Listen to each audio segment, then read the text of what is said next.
खबरों में आगे बढ़ते हैं, जहां गोंडा के करनैलगंज क्षेत्र के पारा के पास अवैध खनन का काम रात के अंधेरे में जोरों पर चल रहा है।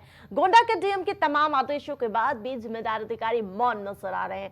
जिस तरीके से बरगदी मोड़ से शाहपुर रोड पर पारा के पास अवैध खनन किया जा रहा है, और अगर देखा जाए तो जिम्मेदार अधिकारी उनके नाक के नीचे से अवैध खनन कर रहे हैं, लेकिन उन्हें भनक तक नहीं लग रही है। जब किसी अधिकारी से खनन पर बात की जाए तो सभी लोग बोलने से कतराते हुए नजर आए। जिस प्रकार से खनन माफिया पर जो अधिकारी होते हैं नाकाम नजर आ रहे हैं उनको रोकने में, गोंडा डीएम नेहा शर्मा खनन माफियाओं पर रोक लगाने का जो प्रयास कर रही हैं वो कहीं ना कहीं विफल साबित होता हुआ नजर आ रहा है। अवैध मिट्टी की खनन अगर बात की जाए तो इस समय गोंडा के कर्नलगंज तहसील क्षेत्र में जोरों पर और धल्ले से होते हुए दिखाई दे रहा है। उसका जीता जागता हुआ परिणाम आप जो तस्वीर देख सकते होंगे कि किस तरीके से रात के अंधेरे में मिट्टी की अवैध तरीके से खनन किया गया है।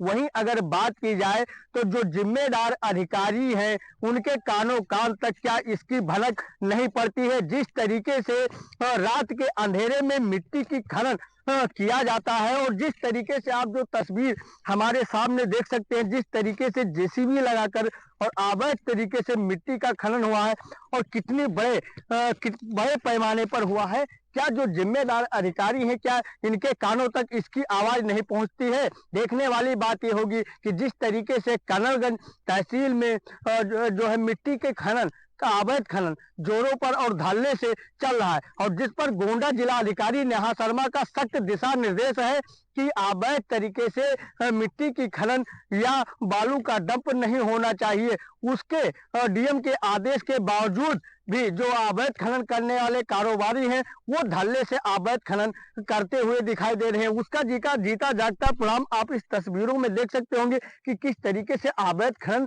किया गया है। और जो स्थानीय लोग हैं, जो स्थानीय पुलिस है, स्थानीय प्रशासन है, क्या उनको इस बात की कानों कान तक भनक नहीं होती है। जिस तरीके से अवैध तरीके से डंपर और जेसीबी लगाकर अवैध तरीके से मिट्टी की खनन किया जाता है। अगर माना जाए तो जो जिला अधिकारी गोंडा नेहा शर्मा है उनके आदेशों के सरेआम धज्जियां उड़ाई जा रही। अब देखने वाली बात ये होगी कि जिस तरीके से तहसील क्षेत्र कर्नलगंज में ये जो है अवैध खनन का कारोबार चल रहा है, क्या इस पर अंकुश लगा पाती है या नहीं। हम जहां पर इस समय मौजूद है ये पारा भंभुआ पारा का एक क्षेत्र है, और उसी जो है ये जो सामने देख रहे हैं आप, ये जो है बरगदी मोड़ से सीधे साईपुर रोड जाती है, और जस्ट मेन हाईवे के किनारे इतने बड़े पैमाने पर अवैध तरीके से खनन होता है, और जो जिम्मेदार अधिकारी होते हैं उनके कानों कान तक भनक नहीं पड़ती है। अब देखने वाली बात ये होगी कि जिस तरीके से गोंडा जिलाधिकारी नेहा शर्मा अवैध खनन के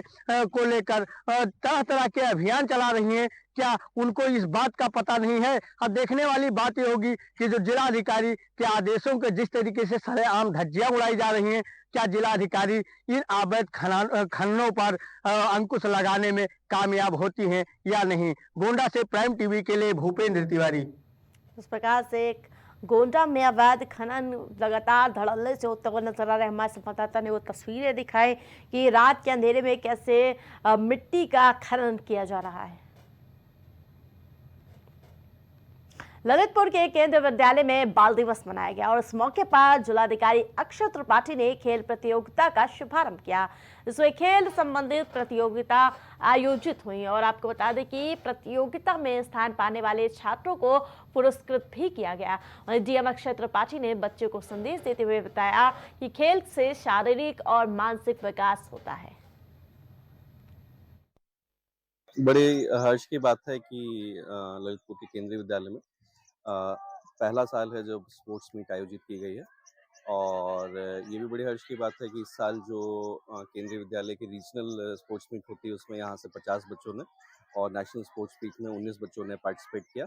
और स्पोर्ट्स बच्चों के जीवन में इनकलकेट करना एक बहुत इम्पोर्टेंट चीज़ है। तो मैं केंद्रीय विद्यालय के जो प्रशासन है उनको धन्यवाद और बधाई देना चाहूँगा कि बच्चों में एक स्पोर्ट्स माइंड स्पिरिट डेवलप करने के लिए जो स्पोर्ट्स मीट आयोजित कराई गई है, अब ये हर साल होती रहे और रीजनल और नेशनल में और ज़्यादा संख्या में बच्चे यहाँ से पार्टिसिपेट करें। बाल दिवस जवाहरलाल नेहरू के जन्मदिन के उत्सव मना, उनकी उन्हें वो बहुत ज़्यादा पसंद थी बच्चे, इस वजह से उन्होंने अपने जन्मदिन को बाल दिवस के रूप में घोषित करवाया था। आज हमारे स्कूल में बहुत तरीके की रेस हुई, उसके अलावा मार्च हुई। स्कूल में बहुत से कार्यक्रम हुए। पहले रैली हुई, सभी बच्चों की परेड हुई, फिर काफी गेम्स हुए, रेसेस हुई। हाँ, जलेबी रेस हो रही है, रैली हो रही है और 100, 200, 400 मीटर एंड 3 किलोमीटर की रेस हो रही है। हम लोग वार्षिक क्रीड़ा दिवस मना रहे हैं अपने विद्यालय में। बहुत समय के बाद हमारे विद्यालय में हो रहा है और बच्चों को बाल दिवस वाले दिन सबसे ज्यादा खेल पसंद होते हैं, इसलिए मैंने आज ही के दिन वार्षिक खेल दिवस का आयोजन किया है और बच्चे बहुत उत्साह से भरे हुए हैं और इन खेलों से बच्चे स्पोर्ट्समैन स्पिरिट सीखते हैं, डिजायर टू एक्सेल, आगे बढ़ना, टीम भावना और परसेवरेंस, रेजिलियंस, है ना, और फिजिकल ग्रोथ तो होती है बच्चों की। तो बहुत उत्साह से भरे हुए हैं। हमारे विद्यालय में 4 सदन हैं, 4 हाउसेस हैं, शिवाजी, टैगोर, अशोक और रमन हाउस। तो चारों हाउसेस में प्रतिस्पर्धाएं हो रही हैं पूरे दिन। वर्ष भर जो स्पोर्ट्स में है उसके पॉइंट्स मिले हुए हैं उनको और जो भी हाउस इसमें विजयी होगा उसको विनर्स की ट्रॉफी दी जाएगी और जो सेकंड पोजीशन होगा उसको रनर्स की ट्रॉफी दी जाएगी। इस बुलेटिन में फिलहाल इतना ही। देखते रहे प्राइम टीवी।